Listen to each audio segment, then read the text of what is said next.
Hello and welcome to another special edition of the Super Show. We are bringing you the Pac-12's college football preview. My name is Walt Pete, your host, aka WC85, and joined as always by the co-host Pete Poole, and he's got some new headphones, the best in the business.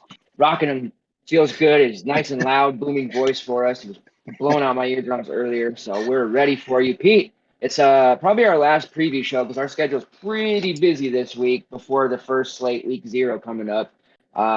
You dug in all day on Pac-12. I know. How you feeling about this breakdown and I guess college football in general? Yeah, we've been talking about it for 2 months, right? Now it's finally here in four or five days, whatever. So it's exciting, especially the first couple weeks. Love this West Coast stuff. Something it seems like a conference people don't touch on a lot. So I'm ready to go. Especially we get after week 0, we got week 1 going, and NFL there's a lot going on. This is the best part of DFS, I think, end of August. So yeah, I'm ready to roll. Yeah, and the nice thing about Pac-12 is I'm being on the West Coast and we still ride covered wagons out here. They say people they don't pay attention to the sport. They fall asleep before games are over. Or typically the best edge in college football is those late slates, right? Like we have the main slate all day, and then you got that like mid-afternoon slate, and then you have that 3 or 4 game late slate where there's always the Hawaii's on it. There's usually a couple Pac-12 games, maybe a Mountain West game in there, and people just don't follow with these teams as much. And you can find some really good sneak plays, or if there's sneak injuries and stuff. There's a lot of players in the teams I'm covering today, and some on yours too, that I used a lot on the late slates at like 5%, 10% religiously, and they would always come through for me. So I'm really excited about this breakdown. We're gonna do what we did last week on the SEC breakdown, go team by team and switch off so it keeps you guys fresh. If anybody has any questions that's watching live, feel free to post those in the chat on the right there. If you're watching on demand, we appreciate that support as well. But we're going to dive right in here now, and I'm going to start with my UW Huskies. No mistake to start with them first. I feel pretty good about this team. They're a really strong roster. Nobody's giving them credit again. I think that they'll be close to winning the Pac-12 North, if not the whole thing. The only thing for them is they're almost one of those, it's lame to say, better real life teams than fantasy teams, and they play a mistake-free, or they try to play a mistake-free type of ball, where they, which they did the last year, where they kind of ball control it, they run a lot, they don't push the pace, so it sucks for DFS, but they're a good real life team. But doesn't mean there won't be some DFS value here. At QB, Dylan Morris is the man that's won the job. He emerged the starter last year. Basically, what the Huskies do is they bring in all this talent at QB. They in the 90s, they were known as a QB school. A lot of these guys that are young, they probably don't even remember. They weren't alive during the Rose Bowl years in the early 90s. I know you were. And so they do that every year. They bring in all this talent. So Dylan Morris won the job. Ethan Garbers, who was kind of highly regarded, he's off to UCLA now. He's going to be probably their QB3 for now. Jacob Sermon bolted for Central Michigan, which when we get to max slates, he actually could be a stud for them. So talent's coming and going for them. They also bring in Colorado State QB Patrick O'Brien, who he was a bit of a nightmare to use last year. But he's there as like an emergency injury guy. Like say something happens to Morris, Patrick O'Brien can step in as a backup and provide experience. And they also signed 5-star QB Sam Hewart, who those of you who recognize that Hewart name, there's all the brothers, his dad, everyone went there. Brock Hewart, Husky legend. So his son went there. He's, high pedigree, big time performer. He's chomping at the bit to get on the field. The fans want him to start now. There was talk of him possibly redshirting. Dylan Morris is going to be the guy, and Morris is potential to start all 4 years. It really will remain to be seen. I really don't want them to screw around and let Hewart transfer or anything, but he is somebody to keep an eye on for the future because Sam Hewart's going to be an absolute stud. Dylan Morris, though, solid guy. In 4 games last year, threw for almost 900 yards, 4 touchdowns, 3 interceptions. He also had a couple of rushing scores. He's just not going to make a ton of mistakes. I know 3 interceptions in 4 games doesn't sound great, but it was early on, and he put them in a position to win every game. They won 3 of those 4. The 4th game they really should have won, and they got screwed out of the Pac-12 title game because of COVID. So he had a really good first year. As far as fantasy goes, he's probably not somebody we're going to be running to roster. But if the slate comes out and he's like 6K, or, sometimes DK puts 5.5 on some of these starting QBs, yeah, he's definitely going to be in play if it's a late slate. So I don't want to completely write him off, but we're not, building our lineups around a guy like that. The running game for the Huskies I'm going to tell you guys right now, it's going to be a tilt fest. It was a tilt fest last year. Everybody's back. Richard Newton is really going to probably be the RB1 and the guy that most people will gravitate towards. He was only able to play in 2 of 4 games last year. COVID really wrecked Pac-12. Most teams only played 4, so that's why you're hearing that if you guys weren't playing last year or don't remember. He had 122 yards, 2 touchdowns, so that's not really a true indication of what he can do. In 2019, with a full season, he ran for over 5, or just under, I should say, 500 yards and 11 total touchdowns, which 10 of those were on the ground, 1 through the air. So big-time touchdown guy. They're also going to be playing Sean Mcgrew, who was kind of the vulture last year. He would come in the red zone and steal carries and touchdowns from the other guys. He had 227 yards, 4 touchdowns last year. So he's going to be in there, to poach away those Newton scores. One of the sneakier guys on this team, and I used him a few times, Kamari Pleasant. And it's not because he usually starts or anything, or he's not even that great, but a lot of times DK had him at the near min price. And he averaged 8 touches per game last year in the 4 games. So there were games where he'd come in and get 10, 11 carries, a couple catches at min price. If you, get a touchdown, we know touchdowns are high variance, but if you get a touchdown out of that, you're feeling pretty damn good about it. I always, or not always, but a lot of times went with that flex RB3 spot, a min price RB if I could get away with it, so I could stuff some studs in at my other spots. So Pleasant is a guy. He had 144 and 3 last year. So, I mean, at min price, you could definitely do worse. He's going to be involved. And then redshirt freshman Cameron Davis, he played in all 4 games last year. He didn't do a whole lot. They didn't get him a lot of touches, but he is going to be involved. So it's another one of those guys to just, if you see Cameron Davis has scored a 2-yard rushing touchdown, you don't have to be like, who's that guy? It's just another one of the 4 running backs the Huskies plan to use this year. So again, QB and running back for this team, not really that great for DFS, but they're going to be a really good team. Receiving wise, we do have weapons we can use. Cade Otton, he's not quite to the level of Kyle Pitts. You guys remember Kyle Pitts was, a tight end wide receiver that you could play and get, a touchdown out of every week, 80 plus yards, 5-6 catches. Otton was pretty close to being a Kyle Pitts, maybe the West Coast Kyle Pitts, not to the level of domination, but he's really good. And people on the East Coast don't really know who he is, so it's a little bit of a sneak play early, I guess. By far one of the best blocking tight ends in the country, which is what everybody says. So you might right away, you're like, well, what do we care about him for DFS? Well, he blocks and he can catch. He had 18 catches for 258 yards and 3 touchdowns. That's in 4 games, keep in mind. That's really strong in 4 games. If you would have played a full season, he would have been well over 1,000 yards. 8 total touchdowns in his career. So there's a really good chance that he could score 8 this year alone. So Cade Otton, do not be surprised to see Otton be somewhere in the 6-7K range by the end of the year, if not higher, and somebody that you've been using a lot, on these Pac-12 slates. They've lost a couple of players. Puka Nacua is off to play with his brother in BYU. Ty Jones, our top guy from last year, he's off to Fresno State.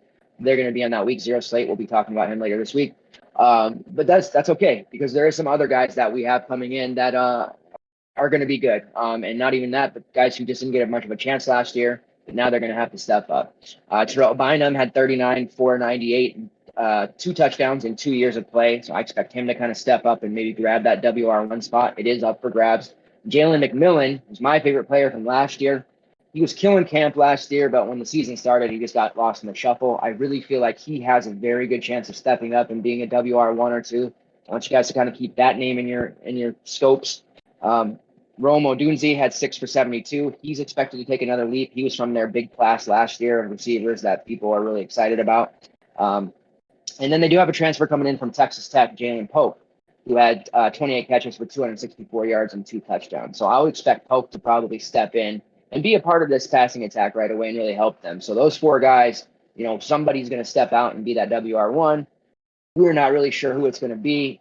My personal favorite, like I said, is Dion Mcmillan, but I think Polk and Bynum are probably your best bets for being, the most productive early on as far as DFS goes. So that is the Huskies. Let's jump to Pete now, where he's going to talk about the Trojans of USC. Yeah, so we're starting out some good teams here, and I think USC, it's gonna be kind of interesting. Really, they don't. I don't think they're like championship level team, but they don't have to deal with Oregon. They don't have to deal with Washington this year. I think the only game is Notre Dame that they're going to be underdogs in. So the schedule's really going to help them out this year. And still questions, though. I mean, of course, there's no questions at quarterback, no questions at WR1. Beside that, though, some questions probably who's going to be top 3 or 4 other receivers.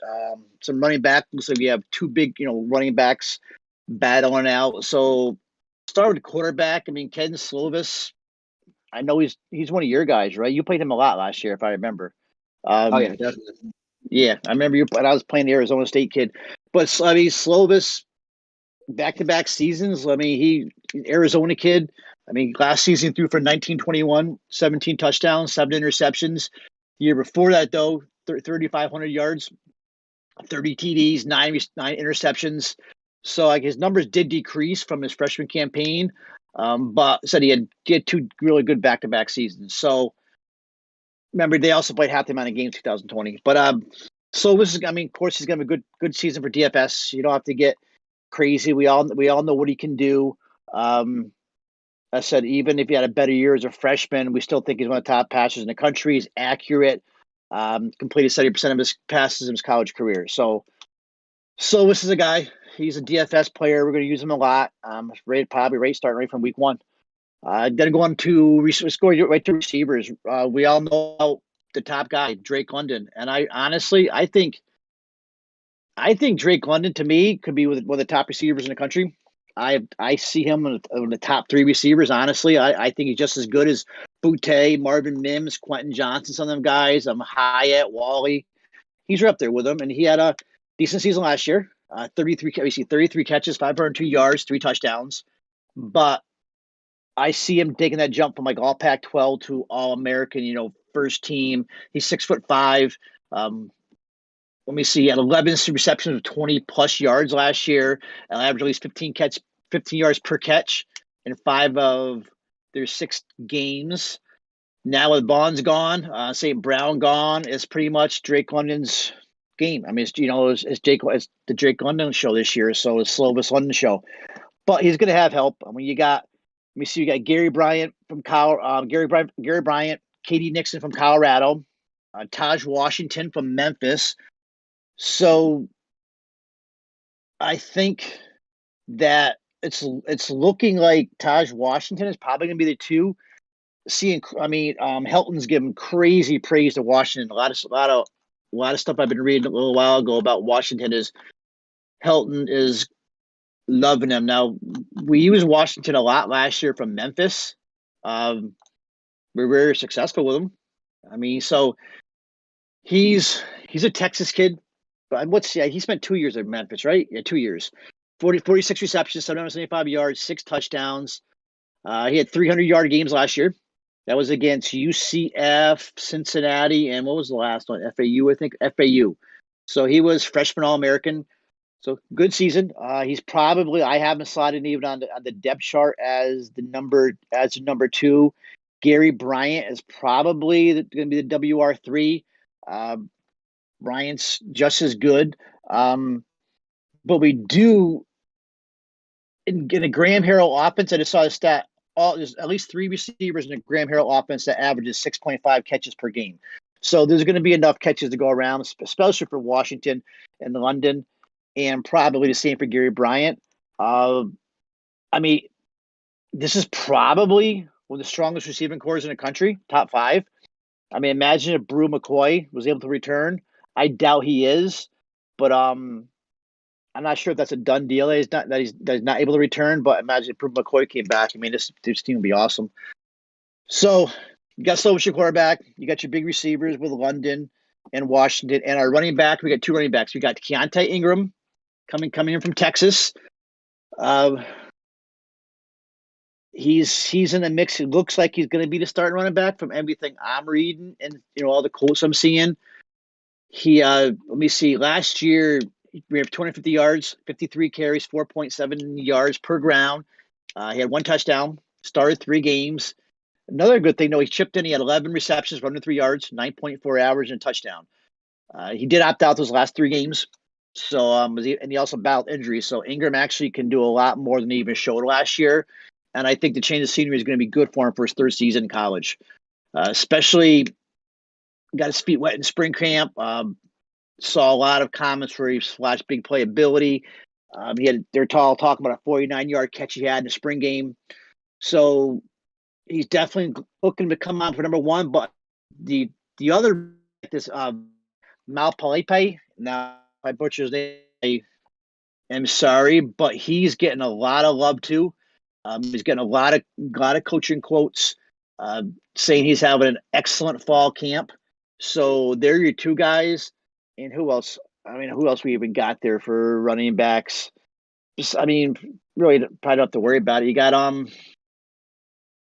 I just drew a blank on my other two running backs for USC, but it doesn't matter because they're not going to be playing. Oh, Darren Barlow. I was going Darren Barlow. The Darren Ball, I think Keenan Kristen, but they're not DFS. They're not DFS players. So for USC, we're looking at Slovis as our quarterback again. Keontae Ingram, maybe a little of Malpai as a running back, and then London's always going to be one of your top receivers week in and week out, and probably a little Taj Washington. I can see Taj Washington. He did that a lot last year, right? He just come in a lot of sport 4 and 5K. So Washington and maybe Gary Bryant's a sneaky play. So you see USC is definitely a DFS team we're going to be playing a lot for this year. Yeah, and that USC offense, they chucked it a ton last year, and I would expect them to be chucking it a lot. You know, there's some more, less volatility to the running game, it sounds like now, because they would play like 4 or 5 guys last year, but they have the weapons to continue, chucking away. You know, hero quarterbacks are going to throw 3,000 plus 30 touchdowns. The problem is they're not going to run. You know, a guy like Slovis isn't going to run for us. So that's the only downfall of Slovis, but we're still going to use him. We're still going to use him a lot. But you're right. Yeah. So it's an air team, and they're going to air it out. All right, moving on to another Washington team, the Washington State Cougars. They have some weapons as well. Now they're kind of the polar opposite of the Huskies. I don't think they're going to win a ton of games, but they're going to be really good for DFS purposes. They do have a fight at QB right now. Jaden DeLaura was the guy last year. He had some issues though. It's in suspensions. He had COVID. He had I believe a DUI in the off season. Some turnover issues. So. You know, he's definitely in the driver's seat to get the job back, but it's far from a guarantee. If he screws up, they'll pull him. They did bring in Vols transfer Garrett Orentano, who did not have a very good season last year. But, he has a pretty decent, statistics, I guess. Threw for over 1,100 yards and 6 touchdowns to 4 interceptions. Also, he contributed 4 scores on the ground. So a pretty decent player if he had to be. The SEC is obviously a lot tougher than the Pac-12, so I think he could do some things. They also have Cameron Cooper, former 4-star recruit. So, I mean, he's in the mix as well, but I really think it's got to be DeLaura. He did throw over 886 yards, 5 touchdowns.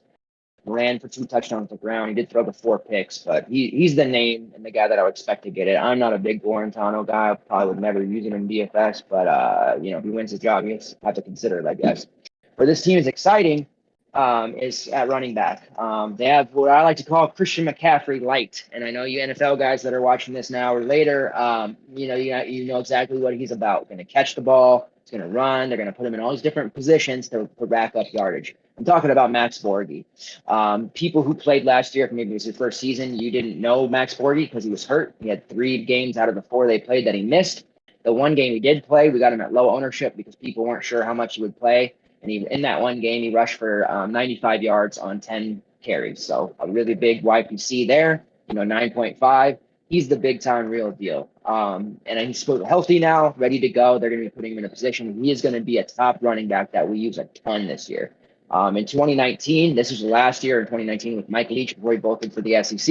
He did catch 86 passes for 597 yards and 5 touchdowns. It's better than a lot of receivers out there, 86 balls. So, that's a lot of 3-yard catches, 2-yard catches. I don't care how many yards. If he's going to rack up that many catches, PPR points on DraftKings, let's go.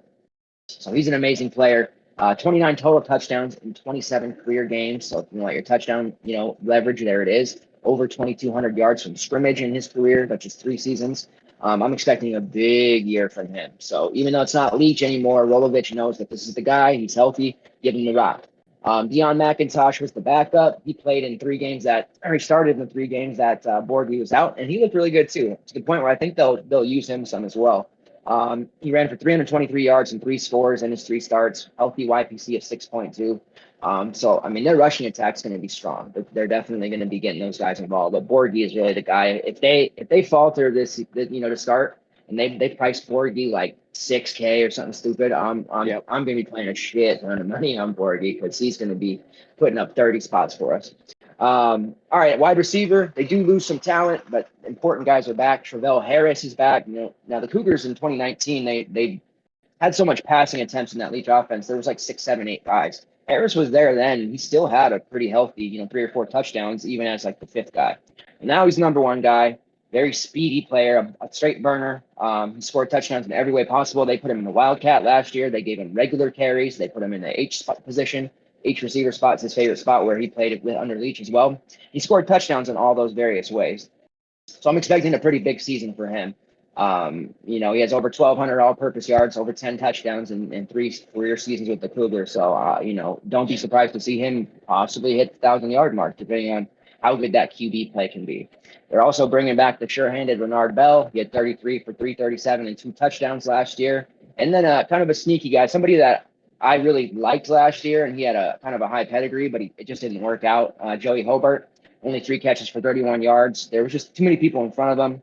He's being raved about in camp. A lot of the fans are high on him. He's kind of that sneaky, DFS play too coming into it, where I think he's going to snatch the WR3 spot. And there'll be some weeks where he is the high man. Like he'll have 100+ yards receiving, and people are going to be caught with their pants down. Like, who's this guy? So Joey Hobart is somebody to definitely keep on, in your mind. It might not be right away, but in the first, 3 or 4 games, when prices start creeping, he's going to be somebody that we can possibly get at low ownership and low price. So Cougars running game, Max Borghi is definitely going to be a guy. He's a guy that I'd be willing a lot of times to pay $9K for. He's that good. So like I said, if he's anywhere under $8K the first couple weeks, we're going to slam it. That's it for the Cougars. Let's move on to the next team, which I believe is Colorado. Yeah, Colorado. And Borghi, yeah, we loved him last year. We played the hell out of him. So it was kind of our little secret, it seemed like. But Colorado, they're a big surprise last year. And I don't think they're not. It's going to be a little bit harder this year, tougher schedule. They let me see, they had 4 road games in the final 6 this year.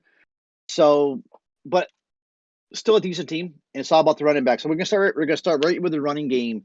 And Jarek Broussard, and this kid last year, Pac-12's leading rusher. We see 895 yards, 5 touchdowns, offensive player of the year. Did all that in 6 games. So a huge year last year, but high volume. And the thing with Broussard is, are we going to see that kind of volume this year? Are they going to run him? Are they going to run him? The offensive coordinator said, though, they want to get more running backs involved this year. So is Broussard going to be the bell cow, or, he's going to be a little bit less carries? Not sure, but man, they got some really good running backs. But first of all, this is the team right now that averaged. Let me see, they averaged 212 yards a game. That was 3rd best in the Pac-12, 23rd best in the nation. That they haven't done that since 2002, and that was when they had guys like Chris Brown, Bobby Purify. So that's that back then they averaged 241 yards per game. But if you're gonna go over 200 yards a game, you're going to consistently win football games. So this is what I think Colorado's maybe even better this year than people think. But I do think the one number that's going to drop this year is Broussard's average carries per game. Last year, he was averaging 26 carries per game, and that's a lot even for a 6-game season. So he's still going to be a stud. We're still going to use him. He's still going to be one of the best, in Pac-12. But one nice thing we have is Alex Fontenot is back. He was the leading rusher in 2019. He ran for 74 yards, 5 touchdowns. That's when Broussard was banged up quite a bit the year before that, right? So with Fontenot back, he's going to help him out. And plus, we have the 3rd running back we have is Ashad Clayton. And Ashad Clayton was a huge signing in 2020. And so he's probably going to get more action this year also. So all 3 of those guys, probably mainly Broussard and Fontenot, are DFS viable, but don't sleep on Ashad Clayton either, especially if one of these guys gets hurt. Having Alex Fontenot back is huge, but Clayton could slide right in there, and next thing you know, has become this unknown Pac-12 superstar runner if you get an injury to Broussard or Fontenot. So that's just a name to kind of put in the back of your pocket for later on in the season. But I still think it's all about Broussard. In my opinion, they're going to run the shit out of him still again. But with Fontenot there, it's not going to be as bad. I don't think he's not going to carry 26 carries a game. So that's the running back. Quarterback, there was a battle for quarterback between redshirt freshman Brendan Lewis and then sophomore JT Shrout, but JT Shrout blew his knee out and looks like Brendan Lewis's job now. So, and everything I read there, it was a neck-to-neck battle. This injury was, a week ago, I think it was. So, problem is, then we got Brandon Lewis. He's played one college game. And good thing they're a team. They are September 3rd against Northern Colorado, Folsom Field. But also it kind of elevates true freshman Drew Carter to number 2 status. So you may see some Drew Carter later on the year. But I think, Lewis should do, okay. When his college debut, he came in relief in the Alamo Bowl last season. Did a great job. They're raving about the camp he's had, even though Shrout had a good camp also. So I don't think it's going to be a horrible thing for Brandon Lewis, but he's not going to be the top quarterbacks are talking about every week. So maybe when some of these later evening game stuff, he might be somebody sneaky. But it's all about the running backs of Colorado. Looking at receivers on this team, I mentioned him before. Katie Nixon is now gone. He's playing out his eligibility at USC now. So pretty much there's really no alpha dog now with Nixon gone. You got Levante Chenault. He's improved a lot. Last year, they've been talking about how mature he's gotten. They're saying the sky's the limit for him if he continues to make the right decisions. Then you got Dimitri Stanley. He was early last season. He was actually probably one of the better top slot receivers in the conference. A dependable third down guy, but you saw later as the season went on, I noticed his targets went down. So there's something to kind of pay attention to. And then you got Brandon Rice, big play guy. His first year in Colorado. So, but probably DFS purposes, probably Levante Chenault and some Dimitri Stanley. And that's all I'm probably going to be worried about for Colorado. But definitely running. You're definitely going to hear Broussard's name week after week. And if he goes down, then Fontenot is going to step up. So that's pretty much Colorado running backs. Yeah, I could see them feeding Broussard similar. I'm going to be talking about Oregon State next, similar to the way Oregon State fed Jamar Jefferson last year. 200-yard games. We have another team I saw too. Same thing. Yeah, so Broussard, I definitely feel like he's going to be a strong, expensive option that we're going to want to use. But yeah, Oregon State Beavers, and talking about Colorado, the former quarterback of Colorado, Sam Neuer, is over here at Oregon State. This is a kind of a Beavers team that could go either way. I could see them at the top of the conference, or I could see them being a bottom feeder, but I do see them being strong for DFS. And they were sneaky. They were on the late slate a lot, and there was always their group of receivers. They were very unknown. People didn't know who to play, and doing a little research on it, you could play their receivers, and you were making money. And I'm going to talk about that in a second. But 4-man battle at QB as early as last week between Chance Nolan. Chance Nolan started 3 games this season last year. Injuries happened. So he got his chance. Kind of an intriguing dual threat. And Ben Gulberson, he started last year and then got hurt. But those two are now out of the running. Now it's between Colorado transfer Sam Neuer, who's a local kid in high school from the Beaverton area. So, they know him in Oregon. And Tristan Gebbia, who ended up playing 4 games last season to starter when all those injuries got piled up. Gebbia doesn't offer a lot in terms of rushing upside. But he did look good, and he calmed down and had good rapport with the receiver, especially late. Ended up throwing for over 800 yards, 3 touchdowns in his 4 games. I suspect Neuer will end up winning the job. To me, he's just the more talented of the group. I did throw for over 1,100 yards last season at Colorado, 6 touchdowns, threw 7 picks. So you want them the turnovers to cut down, but showed some dual threat upside as well. 200 plus rushing yards, 5 scores on the ground. So I just feel like Neuer, with the weapons the Beavers have, which are better than people realize, he could put up a pretty nice, season, assuming he does take the QB1 job. So we'll have to see. We'll get that news soon between Gebbia and Neuer. To me, Neuer's the best option. Running back, just talked about it, Jamar Jefferson. He was basically what you're saying about Broussard in Colorado. That's what he was. He had 200-yard gains in his career. He had multiple touchdowns. Now he's off the NFL. I think he's trying to make the Lions roster. It's going to be an adjustment period for the Beavers without their guy, because anytime they got in trouble or they brought in a new QB because they cycling through them like underwear last year because of all the injuries, they would just give Jamar the ball 30 times, and he was their safety valve. They don't have him now. BJ Baylor, who looked pretty good as the backup, he rushed for 124 yards and 27 carries. That's a 4.6 YPC. That's adequate. He also scored a touchdown. I expect him to be in the mix for that RB1 job. And then they are bringing in South Carolina transfer Deshaun Fenwick, kind of a bruiser, 226-pound guy. Career YPC of 5.4. That's good. So triple the red zone. 2 touchdowns, caught 14 passes for 108 yards a season ago. So those two are probably going to split. I don't see a ton of value in them for DFS purposes just yet, because I think the Oregon State's going to end up throwing the ball a lot, and if Neuer wins the job, that's going to hurt whoever ultimately becomes the RB1. They're going to lose carries to Neuer. I would suspect Baylor is the one, but we'll see because Fenwick is a little bit better of a pass catcher. Now, wide receiver, this is where I'm excited for this group, and this is where we'll make some money because all their receivers are going to be cheap because they cannibalize you a little bit of each other, but they're going to do enough at the prices they were last year. I'm hoping it's going to remain the same to pay it off. Trevon Bradford is the number one guy that's coming back. He didn't do a lot of after the catch yardage, but he did PPR guy, 24 catches, 239, 1 touchdown, shortened season.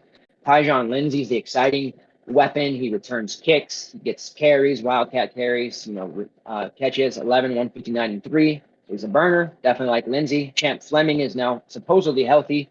He had 10 catches for 107 yards. He was the guy that a lot of people thought was going to be the number one receiver on this team. You saw ownership on him early in the year last year before disaster happened. And then last year, my sneaky freshman play, I did a lot of research on this kid, and on late slate, he was always my late slate special because he was 2% owned. Nobody ever used him. Zariah Beeson. And he would pay off, man. He would catch touchdowns for us. He would get like 440 in his score. He ended up with 16, 148, and 3.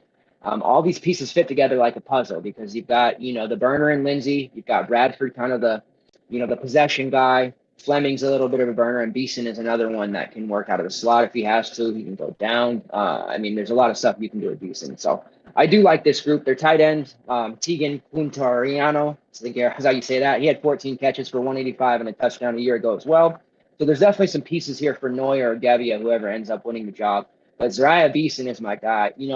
I have whether it's a good habit or a bad habit, I adopt some of these guys as my own, and they become players that I use a lot. And I'm definitely going to be staying on the Beeson train. I think Lindsey's probably the most exciting from a DFS perspective just because they'll seem to get him the ball in many different ways. And Bradford's going to be that quote-unquote safe option. But Beeson's just going to be that guy who's going to continue to be, under-owned, and he has touchdown upside. And during the camp last year, they were high on him, and they talked him up as a future guy, future of their team. Now he's coming into year 2 a lot more confident. I just feel like he's going to be doing some good things. So definitely a lot of sneaky plays on this Oregon State team because when people think of, DFS in the Pac-12, you typically don't think about Oregon State. All right, moving on to the next team here. It is Stanford. Pete, what do you got on them? Yeah, this is a team I was talking about, very similar to Colorado with their running back with a heavy workload. So with Stanford, we have Austin Jones. He's a junior, another guy we're going to be talking about a lot as the season goes on. I think he probably touched the ball just as much as anyone in the nation last year. You see he averaged 4.4 yards per carry, though 2.5 yards after contact. Not great numbers.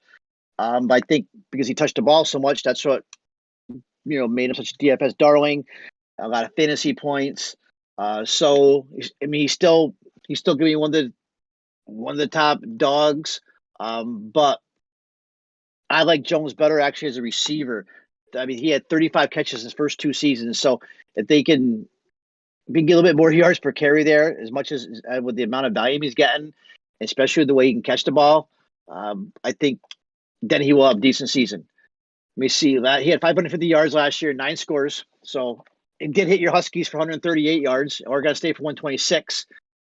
But he's a workhorse. There's going to be a rotation, though. I'm seeing E.J. Smith, Emmett Smith's kid, is getting a lot of praise right now in camp from the coaches. So they've mentioned, I've seen probably 4 or 5 comments in the last 3 days about getting him more involved this year. So keep an eye out for E.J. Smith. Who else they have? Nathan Pete's there, Dorian Maddox. But it's all about Austin Jones right now, unless he gets hurt, and then maybe you see some of E.J. Smith. Beside that, though, they're instituting a new quarterback, a new receiver. Actually, we were talking about that earlier. Right now, we have a quarterback competition between Jack West. He's a 6'4", 215-pound senior he has the most experience as a Stanford quarterback. Started one game back in 2020. He was 13 for 19, 154 yards. Lost to Oregon that game. He started one other game. I think it was 2019. I think it was 2019. So I mean, he's looking like possibly the starter. Then you got Tanner McKee. Now he's a 6'6", 228-pound sophomore. He did see some action last year. He was a big-time recruit last year. He was a four-star recruit from Corona Centennial in the 2018 class. He was a number 38 recruit in the nation, number 3 pro-style quarterback in the nation. So everything I'm seeing is they're neck-to-neck right now. I know they like McKee's size, though, and they like everything about McKee, but then you got West a little bit more experience, so maybe see West start the season. McKee comes on later on, but as of right now, I don't think either of these guys are DFS viable, until we know what's going on. Who else? So we talked about Austin Jones, receivers. I mean, I don't.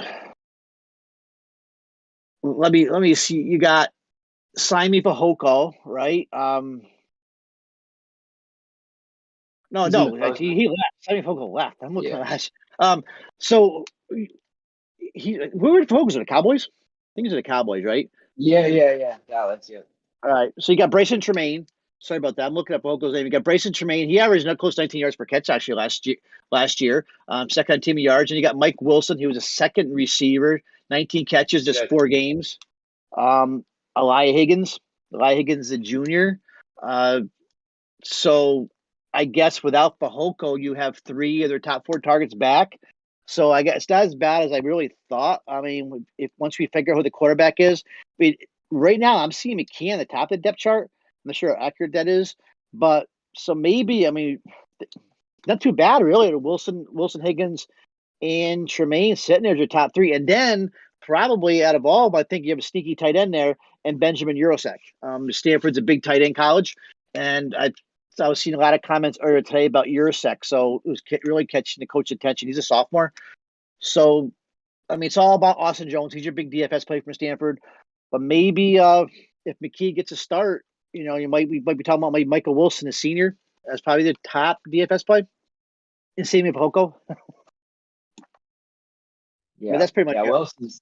Wilson's good. I know he had some surgery, off-season surgery, but he's probably their best guy back. I know he had 2 years ago he had like 700 yards receiving. So as long as he's healthy, he's probably your guy. All right, moving on to UCLA. This is another exciting team. They end up being on late slates a lot with Hawaii, and they end up just being the guys you want to stuff in your lineup because they put up a lot of points. This is a Chip Kelly ran offense, so there's going to be a lot of exotic things, and there's going to be some points scored here. This is a make or break year for Chip Kelly. There's a lot of optimism now. They have 19 starters back. It includes offense and defense, highest in the country, in fact. So if he can't win games with this group, it's going to I think it's going to ruin his legacy a little bit, and this might hurt some people's feelings. Chip Kelly's beloved in football, but it seems like he's trending towards being the most overrated coach in almost the history of football. Because when he came in, everybody was saying he's going to do all these good things, and UCLA's shown pops. And when he went to the pros, I don't know. I just haven't been that impressed with Chip Kelly. Everybody always yams about how good he is on offense, but he's going to have to show it to me this year. But I'm going to definitely put my faith in some of his players. Starting off at quarterback, DTR, Dorian Thompson-Robinson. Somehow it's just not that known by the industry. I don't know if it's because he plays later or they're Pac-12 slates. I don't know. But last year people were like, who's DTR? He gets hurt a lot, but his ownership was way too low than it should have been. He's a fantasy monster. He's going to definitely be in our QB rotation. On main slates, I can see maybe fading, but he's typically going to be on those later slates where he becomes a bona fide QB1 for you. Threw for over 1,100 yards last season. That was in 5 games, shortened season. 12 touchdowns to 4 interceptions. Turnovers were the thing that got him a lot. That was good to see, 12-4. And then the other thing is injury. So he has to stay on the field. He's a dual threat guy, so that's going to happen sometimes. He rushed for 306 yards, 3 scores. So if he can stay on the field, he could definitely have, 2,000 or 3,000 yard passing season, maybe 800 or more rushing yards, but he's going to, in a full season, COVID shortening now. But he's going to have to stay healthy. They do have a capable backup in Chase Griffin. Griffin did fill in for a game or two last year for him when DTR was hurt. He threw for 451 yards, 6 touchdowns to 2 interceptions in a start, and then bits and pieces of 4 other games. So they do have solid quarterback play, even if DTR goes down. At running back, Demetric Felton, he was a guy that we always had to use because he just did everything for them. He's gone. Likely now, Britton Brown is going to step in that RB1. Britton Brown's, though, no stranger. I mean, even as the backup to Felton, he got a ton of touches. 82 carries for 543 yards and 4 touchdowns. In a primary backup role, that's huge. That's better than some starters last year.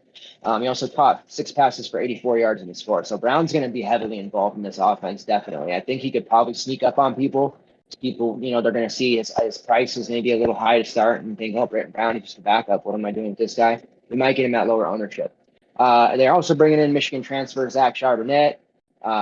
Putrid 2020. I mean, not even worth talking about. He was that bad. But in 2019, he rushed for over 700 yards and 11 touchdowns. So if he can, regain that 2019 form, he could really force his way into the bulk of the carries there, too. I think in a Chip Kelly offense, I'll give him credit. He knows how to use a player like Charbonnet. And I think it's less that he was bad and more that Michigan team was just fucking awful. I mean, that was a really bad Michigan team last year. So I'll give him credit and we'll see what he has here in the Pac-12. Wide receiver, going into this, I thought, a wide receiver was going to be a position of weakness for them, but really digging in, it's not. Greg Dulcich, we know he's going to be a strong tight end. This conference has a lot of good tight ends, actually. Kate Otten, who I mentioned earlier. Dulcich is a guy who could be a top 5, 6'10", tight end. Caught 26 passes for 517 yards and 5 touchdowns in a shortened season. That's 19.9 yards per catch. So you don't see tight ends getting that, big of yardage usually per catch. It's normally like the shorter runs, right? So 19.9 is pretty damn impressive for me. He was DTR's favorite target as a safety valve. Found him a lot. And then when Griffin came in during, DTR injuries, he was looking to Dulcich too. So I'm looking at a big season from him, no matter who's at QB. Top wideouts, Kyle Phillips. He's another guy that might fly under the radar. Phillips typically pretty cheap, low ownership last year, 38 catches, 370 yards, and 2 touchdowns. So definitely a guy, and he was coming on late. He had a few like 690 in 2 games at the end there, and he really kind of popped. So I think he'll continue that to start the season. Other guys to kind of just, file away, not necessarily plays yet, but the returners. DeLon Hurt, 8 catches for 122 yards and a touchdown. Chase Cota, I do like him a lot. 11 catches, 79 yards, 2 touchdowns. And Ethan Fernia, 8 catches, 155 and 2 in his career, which is 2 years round out the receiving group. Also, Mike Martinez, who's a big-time blocker for them. He's a guy that can, be a cheapy value, min price for you. He blocks more than catches, so it's kind of tough, but he will get catches. And when he's in price and you're trying to stuff in some of these higher-powered guys, especially on this week 0 slate that we're going to talk about here later this week, Martinez is a guy that I don't mind stuffing in your last receiver spot and hope he gets 2 or 3 catches as long as your payups go off. So that's the Bruins offense there. It's strong. Definitely, like I said, if they don't win games this year, I think Kelly can find his way out. They have the offensive weapons to do so. All right. What do we got? Oregon. The Ducks. Good team. Quarterback competition going on right now. Anthony Brown, Ty Thompson. But I think the defense is going to be so good again, and they're going to make another run to a Pac-10 title, college football playoff probably. Some tough road games. I see Ohio State, Utah, Washington, UCLA. So they got a tough schedule, but a good team. Yep. And it all starts here with, this Joe Moorhead offense. And to me, can Anthony Brown run this offense effectively all season? From what I'm seeing, what I think it's going to Anthony Brown's going to start the year as the QB1. Remember, Joe Moorhead QBs are runners, and Brown, Brown has showed. I mean, we saw him when he came in for Tyler Shuck last year. He showed he was effective. He also showed he was very good running in the red zone. So I think if Anthony Brown wins a starting job, he's going to be a sleeper especially at the beginning. A lot of weeks, I don't think he's probably not going to be very, very expensive. Probably more mid-rate quarterback. So I think Brown's going to be a real sleeper if he wins the job. But last I saw from Cristobal was saying that they're close, but you still got they're open on September 4th against Fresno State, so you got a while. But I said you saw you saw Brown in the Fiesta Bowl and in that championship game, and I thought he looked really well. So, but a lot of people like Ty Thompson, and it's pretty cool because these guys, these young guns like Ty Thompson, I think Jay Butterfield's the other guy. They're pushing Brown, and they're all different quarterbacks. So, I like Brown. I like Brown as a sleeper. And then we get to the running backs. This is the class of the team, and I mean, two really good running backs. I mean, first you got C.J. Verdell, a hand injury. I mean, really derailed a great start to a season. But the good thing is, we know Joe Moorhead loves his runners, and I can see him running a guy like Verdell, using him like Saquon Barkley when Moorhead had him at Penn State. So he could put up some huge numbers this year.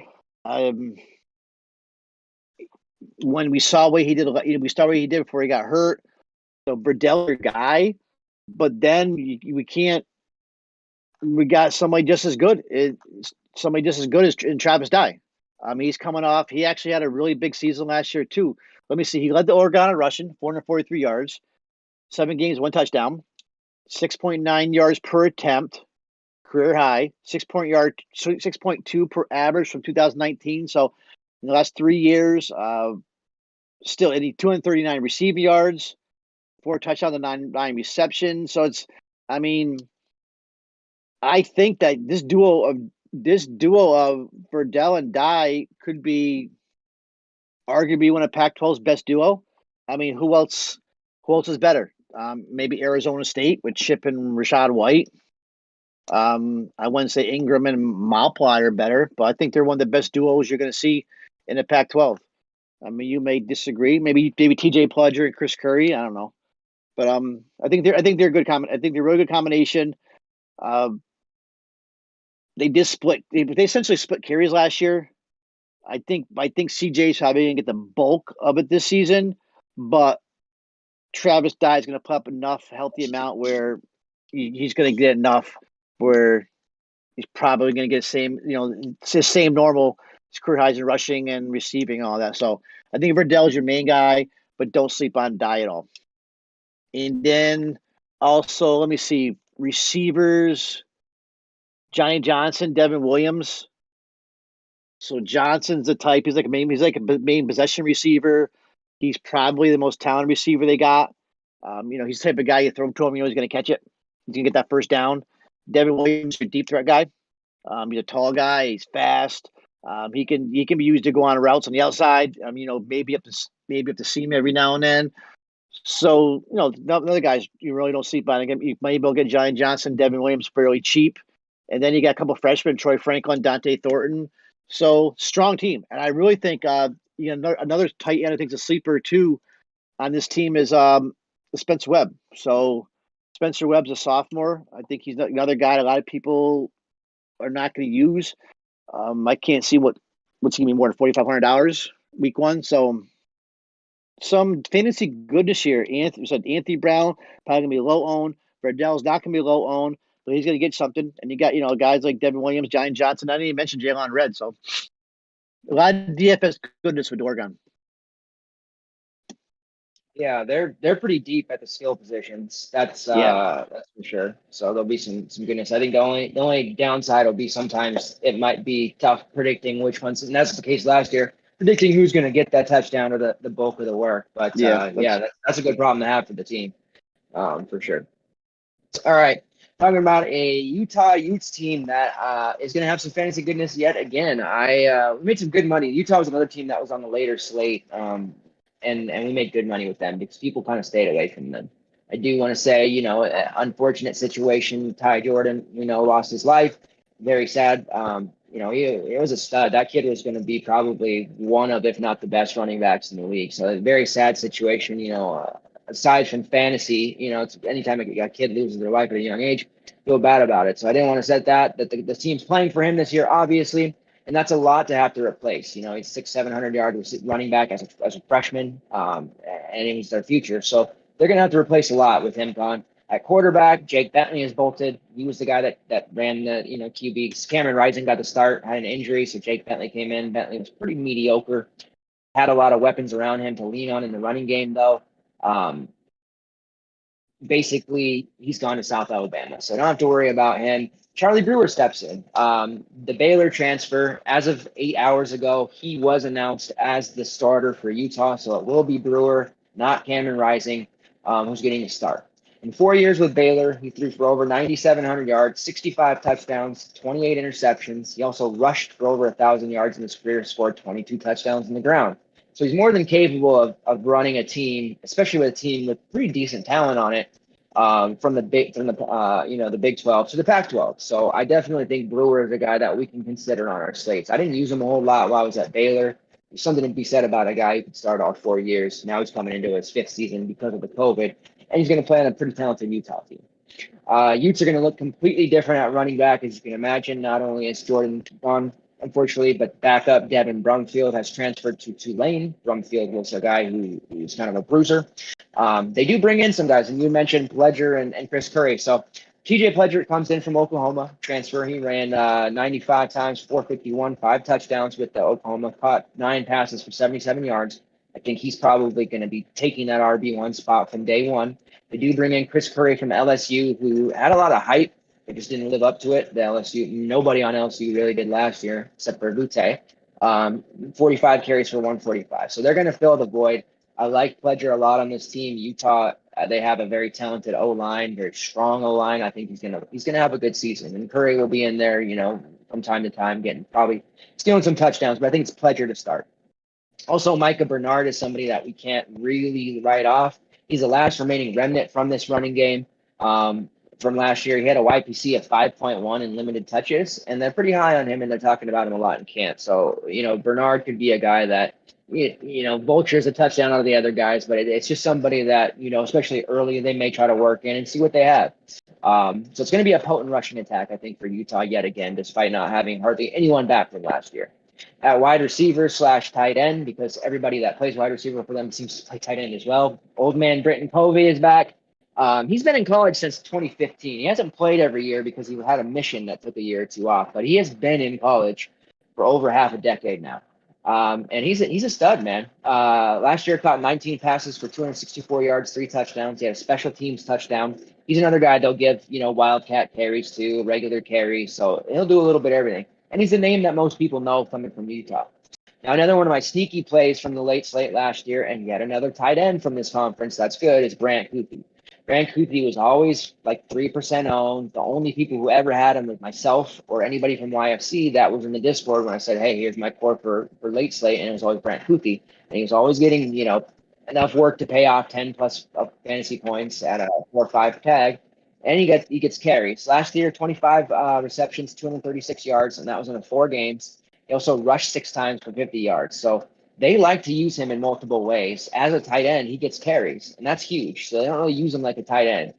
He had 9. He has in 2019, so the year before, he had 9 total touchdowns, 6 of those receiving, 3 of them rushing. So he's going to do different things throughout the running game as a tight end. He'll block once in a while, but he's just a dangerous weapon that Charlie Brewer is probably going to love. I feel like right away, Brewer's going to love throwing the ball to Brant Kuthi. Everyone's talking about Povey right now. Brant Kuthi is going to, even though he had a nice season last year, and a nice season in 2019, he continues to be slept on. So if they come, with a late slate Brant Kuthi, Utah's on it, and he's like 4-3 or something, it's going to be another one of those slam spots for me where I know for sure we're going to have him under 10%. And I'm putting a lot of money on a team led by him. So Brant Kuthi is yet another sneaky Pac-12 play that I want you guys to if you were with us last year, you already know him. But if you're brand new and you're just messing with us now, you're going to hear me talk about him a lot. So yeah, Utah team definitely, a lot of new pieces, but I think they're going to be good for DFS once more. All right, so that's it for Utah. We have 3 teams left. Let's go to Arizona. Yeah, this team's a mess. I mean, this roster is a complete wasteland. Trying to implement a new system here.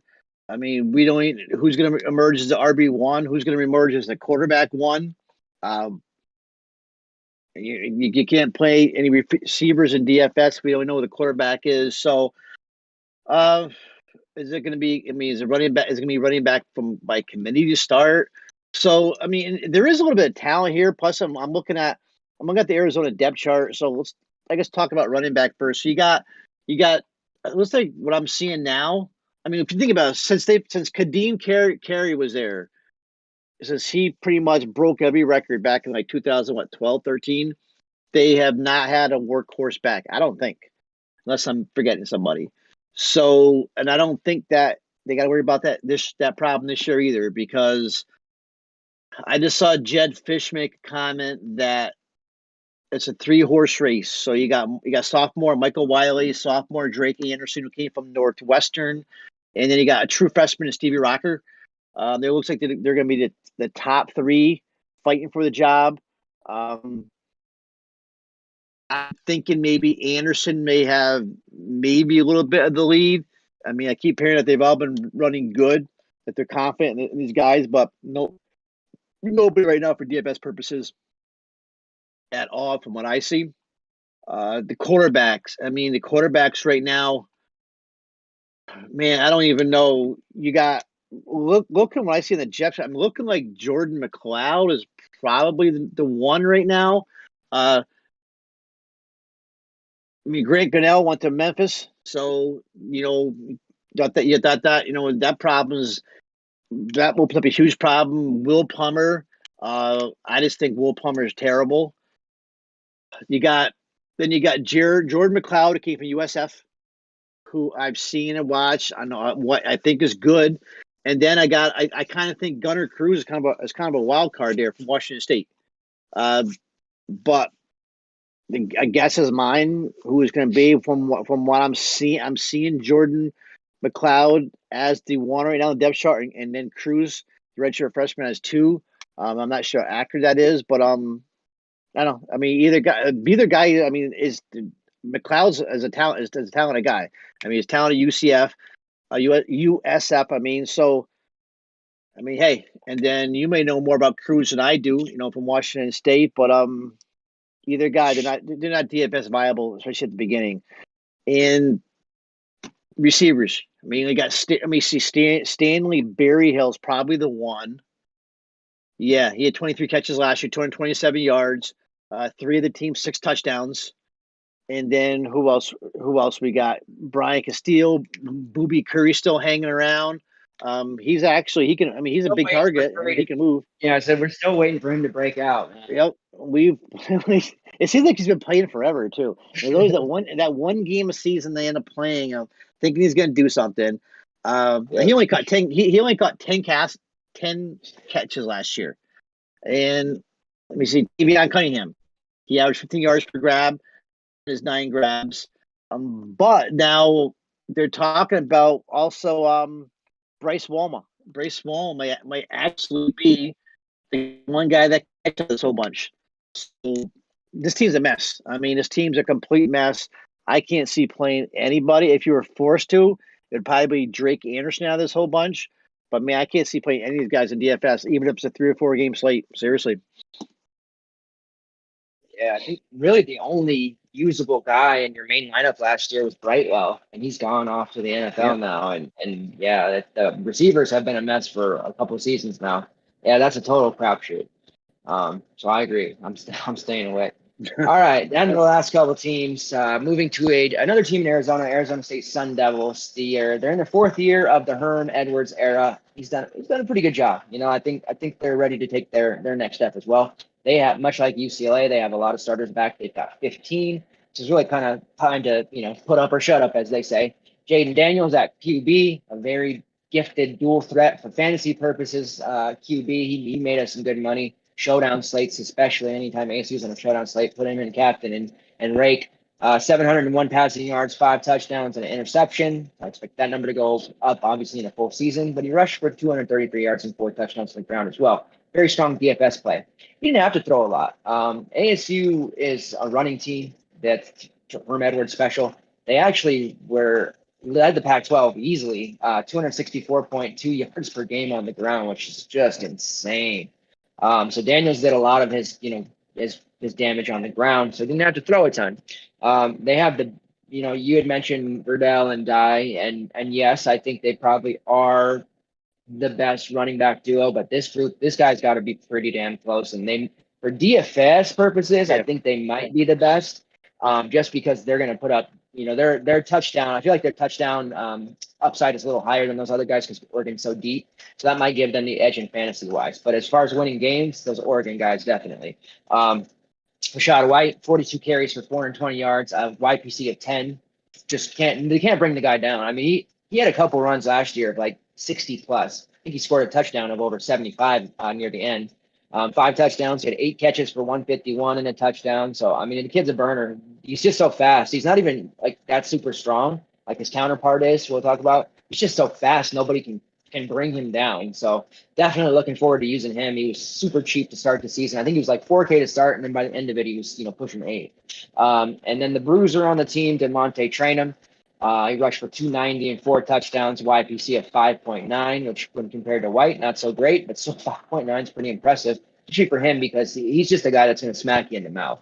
And he's going to have that touchdown upside in the goal line. So they have the perfect yin and yang combination of runners. And with Daniel being a dual threat. So somebody's going to have to step up to keep the defense honest because, on paper, you look at it and be like, okay, let's stack up against the run and make these guys beat us through the air. So, they lost Ayuk a couple of years ago, which was tough. Now they lose Frank Darby, who was supposed to be like Ayuk. He really didn't. That was a pretty disappointing season for him, honestly. So other than Darby, though, they have a lot of guys back. No one big, contribution statistic-wise, but all the guys are back. So that continuity is just something to be said for that. They do bring in a in-conference transfer from Utah, Brian Thompson. In his 4 years at Utah, 33 catches, 756 yards, 4 touchdowns. He was another one of those players that he didn't put up big games, but whenever he was in the late slate, he was another one of those low-owned guys that I felt did good. So if he could step into the WR1 role potentially, he's going to be a usable play. From what I'm reading, though, it's LV Bunkley Shelton show at practice and scrimmages and camp and all that. So Bunkley is a guy that everybody's hyping up. Last year, he had 11 catches for 100 yards, kind of limited use because they ran so much. But he's going to step into that Darby Ayuk role, I believe. Ricky Pearsall is more the slot / sure-handed guy. 6 catches for 86 yards and a touchdown. He's been having a solid camp. Nothing exciting about him. Johnny Wilson has been impressing in camp. He had 6 for 89. Same thing with him. Him and Pearsall, not really exciting, but they catch every ball thrown to them. So something to be said about that. As far as other guys impressing at camp, Lanyata Alexander Jr., Andre Johnson, Jordan Porter. So all those guys have been killing it in practice. Obviously, game is different than practice. If I had to pick somebody out of this group, I think it's Bunkley Shelton for me, just because he has the combination of good hands / speed and explosiveness. So I think he's the guy, and then Ricky Pearsall is probably like the boring, 4 for 40 and a touchdown type of guy, which that gets it done sometimes. So the ASU receivers, a lot of variance here, I think, in the beginning until we really see who Daniels locks in on. But from pure continuity from last year, you'd have to say probably Pearsall and Shelton have the lead over the rest of these guys. But it's a running team. I mean, Rashad White is a guy that's going to be just going nuts, and Trainum is going to be scoring. Like, there'll be weeks where you could probably play both of them. Once we start zeroing in on teams that have bad rush defenses, it wouldn't surprise me at all for there to be a week where I just play both running backs and eat 250 yards and 3 touchdowns from the both of them. So totally agree. I like this team a lot for sure. And then last team in the Pac-12 is Cal. And who's good from the Cal guys? I feel like they have potential, but I don't know. It's going to take some work to find it. It's Cal's one of those teams where, and I see them kind of like in the middle of the Pac-12 North, and it just seems like they're one of those teams that they just get right to that certain point, and they just don't go past it. And I think it all hinges on Chase Garbers and his health. Is he good? You see a lot of people beating him up, a lot of bad comments about himself. But if you think about it, I mean, in the 3 or 4 games, he had over 20 fantasy points, double-digit carries. So, I mean, for DFS purposes, he really didn't have that bad of a year. He had his first 2 seasons, 20 touchdowns, ran for 643 yards, 5 touchdowns. And I mean, last year he still completed 63% of his passes last year. That was a career best. 6 touchdowns in 4 games. So the thing, I guess, the problem with him is the knack is that he hasn't been a big play quarterback. He hasn't made the passes when he had to. But man, I mean the kid's big enough. He's got the experience, and he's the type of guy. If he puts it all together, he could be one of the top quarterbacks in the Pac-12. I mean, it's all. I mean, it's all there. It's all there. Now it's a matter of putting the numbers together and doing it. But he's got the pedigree, so it all hinges on Chase Garbers. Interesting though is his running game. I have a lot of interest in Christopher Brown Jr., but you got to look because I'm not sure how DK is. It looks like he's changed his name out of Christopher Brooks. We had this problem last year, wasn't it, in football? Somebody changed their name. I think it was so. in the MAC, if I remember right.